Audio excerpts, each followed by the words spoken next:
Anxiety. When the storm of the mind comes, what can you do to find peace again? Anxiety can arrive quietly or suddenly, like a storm. With a racing heart, swirling thoughts, and a tightening in the chest, it's easy to feel lost and disoriented. In those moments, it's easy to feel powerless. But you're not. You're never powerless. There are simple things you can do not to fight your anxiety, but to make space for it and gradually return to peace. 1. Acknowledge without judgment. The first step is not to escape the feeling, but to acknowledge it. We often resist anxiety by saying, "I don't want to feel this way," or "something's wrong with me." But anxiety, like any emotion, grows stronger when we fight it. Instead, try this. Pause and gently say to yourself, "I'm feeling anxious right now." And that's okay. You don't have to label yourself as anxious. You're just noticing it like a cloud passing through the sky of your awareness. 2. Connect with your body and breath. Anxiety often lives in the future, in imagined disasters, things that haven't happened yet. But your body and breath live in the present. So, bring yourself back to the present moment. Sit down, place one hand on your chest, the other on your belly. Take a deep breath counting to 4. Hold for 4 and exhale for 6. Feel the breath moving through your body like waves. Let your attention sink into the rhythm of your body. This is an embodied practice, rooted in ancient teachings and modern neuroscience. When you breathe consciously, your nervous system starts to calm itself. Your heart rate slows down, and your mind settles. If thoughts interrupt, that's okay. Just return to the next breath. Breath is your anchor in the storm of anxiety. 3. Name the thought, but don't become it. Anxiety often whispers stories in your mind like, "Something will go wrong. I'm not good enough. Will this ever end?" But the truth is, you are not your thoughts. You are the one observing them. When an anxious thought arises, try saying to yourself, "I'm noticing a fearful thought," or "That's anxiety speaking." You create a space between you and the thought, and that space is everything. In Buddhist philosophy, thoughts are like clouds, always changing and never fixed.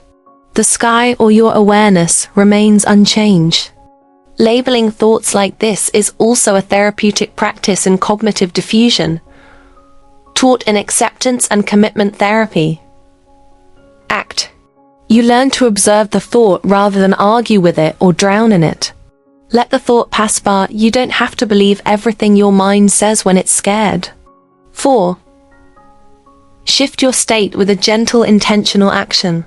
Sometimes anxiety arises because we get frozen, trapped in endless loops of overthinking and analysis. One of the quickest ways to break that loop is to move gently, not to escape the feeling, but to change your relationship with it. Stand up, stretch, make yourself a warm cup of tea. Go outside and feel the air on your face, or organize your desk. Water your plants, do something simple, but with full attention. In Buddhist monasteries, monks are taught to find presence in the smallest of tasks, like sweeping the floor, preparing food, folding robes. Every action becomes a meditation. Let your action be your anchor, reminding your nervous system that you are still here, you are safe, and you are capable. 5. End with compassion. Finally, and perhaps most importantly, end the moment of anxiety with compassion. Anxiety is not weakness. It is the mind trying to protect you, but doing so in a loud and imperfect way. When the wave of anxiety begins to ease, place your hand on your heart and say something kind. "I am safe now. I did the best I could, and it's okay to feel this way." This is self-soothing, a practice of loving kindness, or metta. The Buddha taught, "You yourself, as much as anybody in the entire universe, deserve your love and affection." Speak to yourself as you would to a dear friend, gently, patiently. Even if the anxiety doesn't completely vanish, you faced it with courage, and that alone is enough. Anxiety may visit sometimes uninvited, and at times, overwhelming. But each time it arrives, you now have something to meet it with. Awareness, breath, space, movement, and kindness. You are not broken, you are human. And in those moments of fear, you have the ability to gently and steadily return to peace. Finally, if these insights have brought you comfort today, consider subscribing to my channel. I share more gentle wisdom, calming tools, and mindful guidance to support you through life's storms. And if someone in your life is struggling with anxiety, feel free to share this with them. Sometimes the smallest light is all we need to find our way again.